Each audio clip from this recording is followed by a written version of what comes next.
¿Qué tal? ¿Cómo están, chicos del tercero de secundaria? Nos encontramos nuevamente mediante este medio virtual con la intención de seguir avanzando nuestros temas y así no atrasarnos. La semana pasada nosotros habíamos avanzado un tema de historia universal y con la idea de avanzar a la par, en esta ocasión vamos a trabajar un tema de historia universal. Y el tema que nos compete es la ilustración, un tema sumamente importante para poder comprender los diversos procesos y acontecimientos históricos que siguen a este tema. Nosotros la última vez que nos vimos de manera presencial, habíamos avanzado un tema de historia universal, el cual se llamaba el antiguo régimen, ¿recuerdan? Y si no recuerdan, vayan a su cuaderno y revisen ese primer tema que hicimos en Historia Universal. El antiguo régimen. Claro que era un sistema político, era un sistema económico y social que dominaba gran parte de los países de Europa. Claro, a través de las monarquías absolutistas. Claro, entonces, este tipo de gobierno hacía que la sociedad esté totalmente dividida en tres estados, ¿recuerdan ustedes? Estaba por ahí la realeza, ¿no? La nobleza, estaba por ahí el clero, que eran los miembros de la iglesia, y por último, el sector más afectado, la clase social más afectada, era el tercer estado. Claro, donde estaban los campesinos, estaban los obreros, estaba la burguesía, ¿verdad? Ese sector que tenía bastante plata la burguesía, pero que no tenía derechos políticos, ni siquiera podía participar del gobierno. ¿Te das cuenta? Entonces, en esos países donde había monarquía absolutista había mucha pobreza, había mucho atraso. Entonces, más o menos ya refresqué tus ideas, claro. Entonces, eso era necesario que tú recuerdes para empezar a estudiar este tema que es la ilustración. ¿Ya? Entonces, la ilustración, chicos, fue una ideología, claro, es una ideología en aquella época, siglo XVIII, ¿ya? ¿Qué años abarca el siglo XVIII? Claro, todos los años 1700. Entonces es en este contexto donde se difunde bastante una nueva ideología, una nueva forma de pensamiento, una nueva manera de ver el mundo. Esa era la ilustración. Claro, y dicho sea de paso, la ilustración tuvo una aplicación bastante importante. Claro, ¿cómo se consiguió, por ejemplo, la famosa Revolución Francesa? Con la ilustración. ¿Cómo se consiguió, por ejemplo, la independencia de los Estados Unidos? Con la ilustración. Hasta incluso la ilustración tuvo como ideología, como pensamiento, gran influencia hasta incluso aquí en el Perú. Y luego te voy a decir por qué. Entonces, la ilustración, chicos, vuelvo a repetir, es una ideología. Profe, ¿y qué es una ideología? Es un conjunto de ideas organizadas, ¿no? Que tienen la intención de conseguir algo. Tiene ideales, por eso es una ideología. Tiene bastantes contenidos políticos, económicos, sociales, filosóficos. ¿Me dejo entender? Entonces, profe, ¿y con qué propósito surge esta ilustración? Ah, bueno, surge con la intención de criticar primero la situación que se vive en Europa y en segundo lugar, derrumbar a ese antiguo régimen. Es decir, derrumbar, destruir toda esa situación de vida de aquella época del siglo XVIII y establecer una nueva forma de vida. Ah, ya, o sea que la ilustración se opone al antiguo régimen. Claro, la ilustración es el enemigo del antiguo régimen. Entonces, profe, y otra pregunta más. ¿Quiénes son los que impulsan esta ilustración? ¿Quién está con el interés de difundir estas ideas de ilustración, estas ideas de libertad, por ejemplo, que planteaba la ilustración, las ideas de igualdad? Ah, ya. Pregunta, ¿la idea de derrumbar todo ese sistema del antiguo régimen será por parte del rey? ¿Será por parte de la nobleza? No, señor, no. Será más bien por parte de aquellos que están más afectados. Claro, el tercer estado. La burguesía, por ejemplo. La burguesía tiene dinero, pero no tiene derechos políticos, pero quiere gobernar. Entonces, es esta burguesía quien busca elaborar esta ideología llamada la Ilustración para conseguir sus objetivos. Claro, y para esto necesita la ayuda pues de los campesinos, de los obreros. Entonces, más o menos te voy dando un panorama de lo que trata el tema. Vamos nosotros a argumentar qué cosa es la Ilustración, qué es lo que busca, quiénes impulsan esta ideología. ¿Me dejo entender? Mira, aquí he puesto en esta diapositiva una imagen, ¿ya? Profe, ¿qué bandera es la que está agarrando la mujer? Ah, ya, es la bandera de Francia. Y mira, si te das cuenta, esta mujer, mira su ropa. Y ojo, ¿qué es lo que está mostrando? No te vayas a horrorizar, ¿eh? Sino que viene a ser una representación política. Que, profe, que el mostrar parte de su pecho es una cuestión política. Lo que pasa es que recuerda que en Francia, que estaba siendo gobernado por una monarquía absolutista, estaba por ahí Luis XVI, y la vida de aquella época era muy conservadora. Claro, recuerda que la idea de la religión está muy metida en el pensamiento de la gente. Y todo ronda en torno a Dios. Uy, la gente era bien conservadora. Tú no podías tener otro estilo de vida que la que se tenía en Francia, bien conservadores. Profe, ¿y dónde está lo político? Ah, ya, es que esta mujer al hacer ese gesto y al mostrarse así, que de hecho es una obra de arte, ¿eh? No necesariamente es como una fotografía, ¿no? Fue una representación nada más. Pero lo que representa a la mujer es la idea de libertad. Y libertad es una idea de la Ilustración. Mira, por ejemplo, al costado, en la parte izquierda, hay un hombre. Mira cómo está vestido ese hombre, mira, con sombrero, ¿no? Con su traje de gala, pero agarrando una escopeta. Yo te pregunto, ¿a quién representa él? ¿A un obrero? ¿A un campesino? ¿O a la burguesía? Claro, la burguesía, mira, y está con una escopeta. Eso representa justamente la lucha de la burguesía para conseguir el poder. ¿Me dejo entender? Profe, y al otro lado hay un joven por ahí que no tiene una buena vestimenta y está agarrando un arma. Ah, ya, eso sí representan a los obreros y campesinos, ¿no? Profe, ¿y esto de dónde sale esto? Ah, de la Revolución Francesa. Ajá, muy bien. Entonces, si te das cuenta, las ideologías tienen aplicación. Un caso de su aplicación, Revolución Francesa. Otro caso, profe, la independencia de los Estados Unidos. Entonces, más o menos te he dado un marco general ya, prácticamente te he dicho todo el tema en esta explicación. Vamos a la siguiente diapositiva. Bueno, entonces continuamos en esta diapositiva dándote aquí una breve definición de lo que te expliqué en la diapositiva anterior.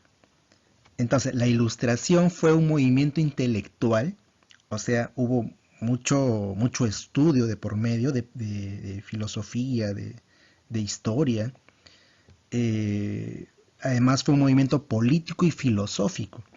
La filosofía tiene que ver bastante con la reflexión de los problemas que hay en la realidad que observamos. Y más que todo, cómo podemos solucionar esos problemas. La filosofía en ese aspecto es sumamente poderosa. Hasta incluso hay universidades que tienen carrera de filosofía. Ya te voy diciendo desde ahora. Entonces, este movimiento intelectual, político y filosófico se desarrolló más que todo en Europa. Profe, pero ahí dice Estados Unidos, sí pues, porque ahí también llegó la ilustración, hasta incluso en países de América del Sur como el Perú. Y todo esto en el siglo XVIII, con el objetivo de cambiar el antiguo régimen, ¿no? Que era justamente la época de las monarquías absolutistas. ¿Quiénes estaban financiando esta ilustración? La burguesía, ¿no? Y la burguesía quería tener derechos en el gobierno. Por ese motivo es que está en contra del antiguo régimen y quiere cambiarlo, quiere derrumbarlo, quiere destruirlo. Ellos siempre tienen la idea de libertad, ¿sí? Recuerda eso bien. Entonces, la burguesía es la que está muy interesada en difundir este movimiento y además, debo recordarte una vez más dónde se aplicó esta ideología. Por ejemplo, en Estados Unidos, bueno, tú tienes que saber que antes que se llame Estados Unidos, se llamaba las 13 colonias de Norteamérica. Así se llamaba. Claro, ahí estaban, por ejemplo, viviendo los que llegaron desde Inglaterra, desde Francia y otros países más, Holanda, por ejemplo, vinieron un montón de habitantes de esa zona, a los cuales llamaron colonos, y llegaron a establecerse al norte de América. Claro, América del Sur no podía venir porque América del Sur pues estaba siendo gobernada por los españoles. Por ese motivo es que no les quedó más que otro que llegar a dónde, a Norteamérica. Y ahí formaron 13 colonias. Cuando se independiza de Inglaterra, ahí se llama Estados Unidos. Claro, año 1776, siendo su primer presidente George Washington. Ajá. Luego la ilustración tiene su gran aplicación en donde, en la Revolución Francesa.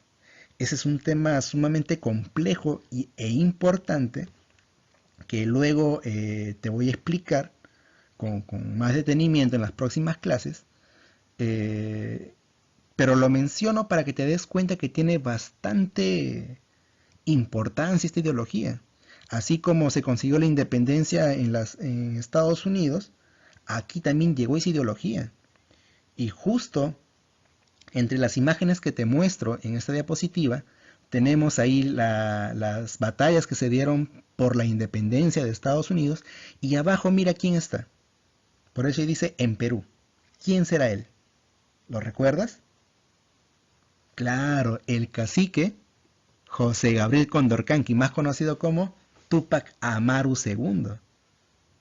¿Recuerdas que el año pasado vimos un documental donde él estudiaba un libro donde se daba algunas ideas de política sobre libertad, donde se tenía que desaparecer al tirano? Ya pues, eso es parte de la ilustración. Y Túpac Amaru también recibió parte de esa ideología, y por eso que buscaba qué cosa, la independencia pues. ¿Te das cuenta? Es de esa forma que la ilustración tiene gran aplicación. ¿Ya? Siempre recuerda, ilustración siempre está ligado con libertad.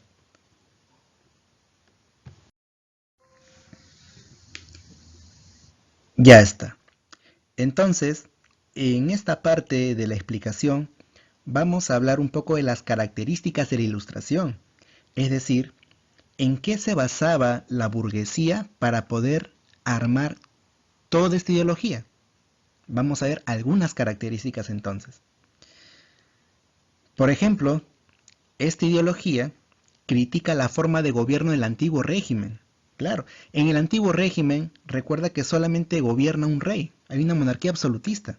Nadie decide más que el rey. El rey concentra todo el poder, hasta incluso recuerda que se considera su poder como de origen divino. Y para eso, ¿qué institución le apoya? La iglesia.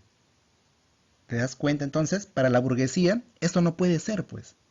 Esto no puede ser posible. Tiene que haber libertad, tiene que haber igualdad. Ahí es donde ellos comienzan a armar una frase típica de la Revolución Francesa, por ejemplo, ¿no? Libertad, igualdad, fraternidad. O como en francés sería liberté, égalité, fraternité. Ahí está. De paso vamos aprendiendo un poco de francés. Pero esta frase de hecho la hicieron porque la burguesía necesitaba eso, o sea, llegar al poder y cambiar esa situación del antiguo régimen. Por eso criticaban constantemente al rey. Y si el rey se daba cuenta de que habían publicaciones que criticaban su gobierno, uy, ese era problema para la gente, ¿eh? Los perseguían, los encarcelaban, hasta los mataban incluso.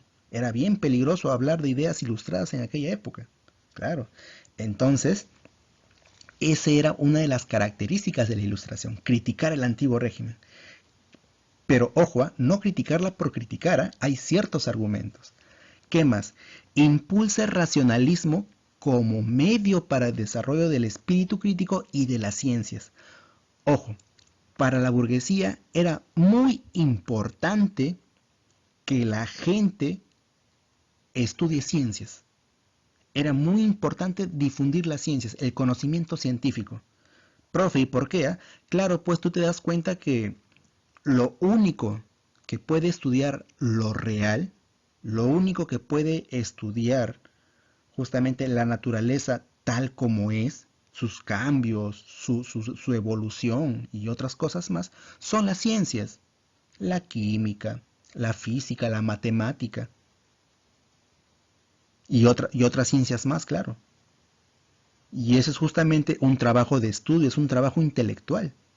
No es así nomás de la nada. ¿No te das cuenta tú cuando te enseñan tus profesores química, te enseñan física, biología? Hay ciencias, pues, y te enseñan cosas de la realidad. No te enseñan así nomás cosas que no existen, son cosas que existen y que nosotros tenemos que razonar para poder llegar a qué cosa? Al conocimiento verdadero. Entonces, las ciencias es muy importante, ¿eh? Es sumamente importante. Y gracias a que la burguesía difundía estos conocimientos y quería difundirlo mucho más a la gente, la burguesía comenzó a financiar, ¿qué quiere decir esto? Pagar a científicos para elaborar qué cosa? La famosa enciclopedia. ¿Tú no te has dado cuenta que en tu casa quizás hay por ahí un Lexus, un Atlas, esos libros grandazos donde hay de todo? Hay biología, hay química, matemática, literatura, historia. Claro, son ciencias, pues. Es todo un conjunto de conocimientos. Y es en esta época donde se crea la enciclopedia, imagínate, con esa idea de difundir el conocimiento. Salvo que tú de repente lo tengas por ahí botado o no lo revises. Ya llegó la hora que lo revises, pues cuesta caro esos libros. ¿Te das cuenta? Entonces, mediante la ciencia lo que busca la burguesía, ¿qué cosa es? El progreso social. El progreso. Por eso la burguesía decía de aquella época, ¿no? Las personas que eran de la burguesía, si uno estudia, uno piensa. Y fíjate aquí en la diapositiva hay una frase muy particular. Atrévete a pensar por ti mismo. ¿Qué quiere decir eso? Que no esperes a que otro venga a hacer las cosas que te deberían, digamos, que las deberías hacer tú. Profe, ¿cómo es eso? No entiendo. O sea que a veces las personas cuando no estudian, fíjate nomás en tu comportamiento, cuando tú no estudias para un examen, ¿qué es lo que buscas? Copiar. Y yo te pregunto, ¿eso será bueno para ti? ¿Será bueno para la sociedad? Si no estudias, ¿sabrás resolver problemas de diferentes aspectos de la vida o del estudio? No, sí o no. Vas a esperar a que alguien venga a decirte lo que tú tienes que hacer. Por eso, que para que tú tengas un espíritu crítico de estudio, de análisis, tengas conocimientos, hay que estudiar, hay que razonar, hay que pensar, reflexionar. Atrévete a pensar por ti mismo. No esperes a que otro venga a que haga tus cosas. ¿Me dejo entender? Mira, y se puede aplicar para ustedes, ¿eh? Claro. Y mira, por último dice, impulsa el empirismo. Chicos, estas palabras racionalismo, empirismo, eso se estudia bastante en filosofía. Cuando ustedes lleguen filosofía, no sé, creo que es en cuarto, quinto de secundaria, ahí van a comprender un poco más. Pero el empirismo tiene que ver bastante con experimentar, observar, utilizar los sentidos. Profe, ¿pero qué cosa voy a experimentar? Lo que has estudiado las ciencias, pues. Los conocimientos de la ciencia lo vas a experimentar. Para eso existen, por ejemplo, ¿qué cosa? Los laboratorios. Claro, pues. La idea de laboratorio, por ejemplo, aquí también surge. Entonces, en esta imagen que tengo por acá, ahí está la enciclopedia, ¿no? De aquella época. Profe, ahí dice Diderot. Claro, es que Diderot ya fue el creador de la enciclopedia. ¿Ya? Ojo, esa es pregunta de examen, ¿eh? Esa es pregunta de examen. Él creó la enciclopedia. Entonces, si te das cuenta, estas eran las características de la ilustración. Y estas ideas llegaron también pues a varios países de Europa, Norteamérica, a América. Rápidamente los países que eran dominados por otros, como por ejemplo por España, en el caso de nosotros, que éramos dominados, buscamos qué cosa, la independencia. Ahora, si bien es cierto, la frase de libertad, igualdad y fraternidad, la burguesía lo supo utilizar muy bien. ¿Cómo es eso, profe? Claro, pues eso le decía a los campesinos, a los obreros. ¿Saben qué, hermanos? Somos iguales. todos somos libres. Tenemos que ayudarnos entre todos para conseguir una vida mejor.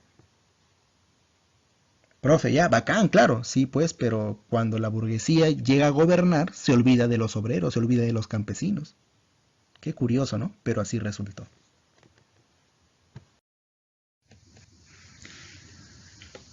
Ya está, chicos. Entonces, prácticamente hemos llegado a la parte final de este tema. Ha sido bastante enriquecedor desde mi punto de vista que sepas todas estas cosas que nos van a servir para los siguientes temas. Solamente te voy a mencionar algunos representantes importantes de la Ilustración, es decir, algunos pensadores que formularon esta ideología y que la difundieron. Y algunas ideas, algunas propuestas de estos pensadores hoy en día se utilizan. Por ejemplo, tenemos por aquí a Montesquieu, ¿no? O también, como dicen algunos, Montesquieu, también se pronuncia así. Él, por ejemplo, dice que para que un gobierno pueda ser bueno, o sea, obviamente está en contra del antiguo régimen, él dice, para que un gobierno sea bueno, no debe concentrarse todo el poder en una sola persona. Tiene que distribuirse en algunas instituciones. Es por eso que este pensador, este ilustrado, propone que un buen gobierno debería dividirse o estar a cargo en tres poderes: el poder ejecutivo, el poder legislativo y el poder judicial. Profe, pero eso el Perú lo tiene, sí pues, porque el Perú cuando se independizó, luego adopta la república y adopta estas ideas. Actualmente nuestro país también está así, pues el Estado se divide en tres poderes: poder ejecutivo, legislativo y judicial. Ahora yo te pregunto, actualmente en el poder ejecutivo, ¿quiénes están? ¿O quiénes representan el poder ejecutivo? Así es, está el presidente y los ministros. En el caso del poder legislativo, ¿quién los representa? ¿Cuál es el órgano que representa el poder legislativo? El Congreso de la República, claro, el Congreso. ¿Cuántos congresistas son? 130 congresistas. ¿A cuántos congresistas conoces?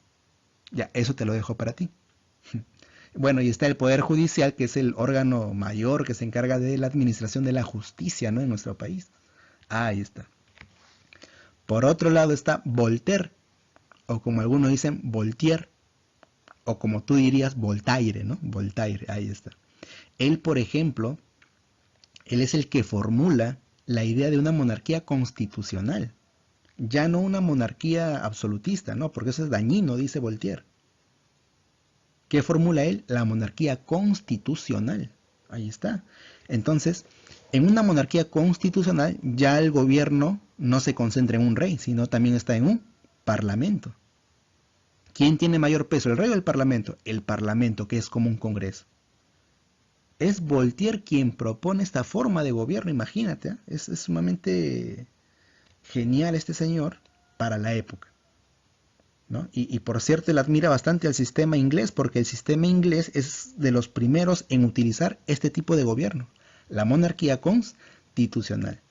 Claro, sí, cuando se logró hacer nuestra independencia peruana, año 1821, el generalísimo don José de San Martín también quiso proponer esta forma de gobierno para nuestro Perú. Claro, ojo, por si acaso, José de San Martín nunca fue nuestro presidente, ¿eh? Él gobernó como protector y su idea era establecer este tipo de gobierno para el Perú. Profe, ¿y por qué? Ah, eso te lo diré en la siguiente clase. Claro. Bien, chicos. Hay otro pensador más que es Rousseau, ¿no?, que también tiene unas ideas muy interesantes, pero ya el tiempo no nos da para más. Por ese motivo nos vamos a quedar hasta aquí. Espero que les haya gustado, espero que hayan entendido. Cualquier cosa, pues, hagan preguntas, hagan consultas. No se olviden una vez más de pasar todo lo textual de las diapositivas a su cuaderno, ¿sí? Cosa que regresando a las clases presenciales, rápidamente yo les voy a revisar. Hasta luego, chicos, cuídense.